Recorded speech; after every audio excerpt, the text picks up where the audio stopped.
Kadı mahkemesine çıkarılmadan İlyas'a bunu yapmak zulümdür.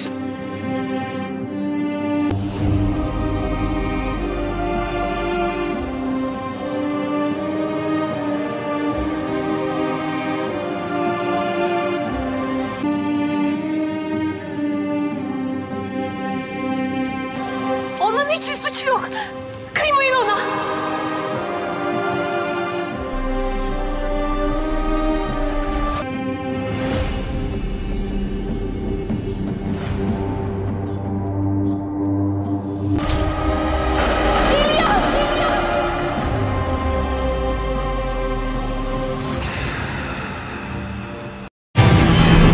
Papalık, Venedik, Rodos, Memlük, Osmanlı aralarındaki çatışmanın tek bir hedefi var.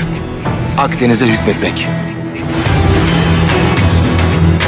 Onlar Sultan Mehmet'ten beri Akdeniz'i kızıl elmaları olarak görüyorlar.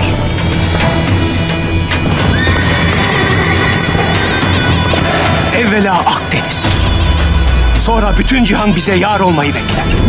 Sizler Sultan Mehmet'in mirası olan Akdeniz gayesini emanet edeceğim yiğitlersiniz.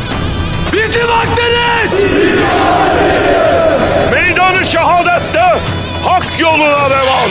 Ya Allah! Ya Allah! Ya Allah! Fatih Sultan Mehmet Han müjdelemiş, Hızır'ın ilmi yolumuza ışık oldu. Benim kılıcım da Akdeniz'de fırtına gibi esecek ve büyük gayemize erişeceğiz. Böyle mi hayırlı olsuna gelirsiniz bize? Şahbaz. Sen nasıl olur da bu hanı babamdan alırsın? Beceriksizliğinden ötürü onu kovdular. Ben de anlaşıp aldım burayı. Ben bu hana yıllarımı verdim. Ant olsun başınıza yıkarım, yine de yedirmem size. Gel beraber yiyelim o zaman İzabel. Bırak orucu. Gel benim gölgeme. Hanı sen işlet. Böylece mutlu mesut yaşarsın hanında. Ettiğin her lafı tek tek yuttururum sana. Sen nasıl benim gölgemdeki hatunla böyle konuşursun? Hayır, ben anlamadım.